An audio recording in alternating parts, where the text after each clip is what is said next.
Ci troviamo, come vedete, sulla pista ciclopedonale che collega Susegana col Fosco. Adesso le due frazioni sono collegate completamente, per cui, come ho detto nel mio discorso, questa pista non è solo lavori pubblici, ma ha una grande valenza di tipo sociale, perché unirà anche le popolazioni delle due frazioni e creerà nuovi contatti e anche nuove possibilità di scambio. Mi diceva prima una signora che ha una gelateria a Susegana, adesso finalmente arrivano in bicicletta o a piedi anche cittadini di Colfosco a mangiare il gelato da me. Cioè, tutte le opere che portano a collegamenti fra persone poi hanno dei risvolti economici incredibili. È stata comunque un'opera molto complicata perché gli espropriati sono stati tantissimi.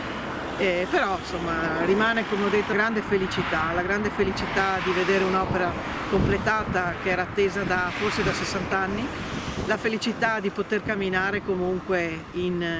un luogo unico, magico, che comunque ti dà l'idea di quanto sia importante credere nella vita, che dà la possibilità di godere posti magnifici come questo. Questa è una pista ciclabile molto attesa e molto desiderata dalla popolazione e già adesso molto utilizzata, già alla fine del cantiere, ma non è una pista ciclabile che vive da sola, mi piace dire, è una pista che si inserisce in un circuito, in un insieme di altre piste ciclabili.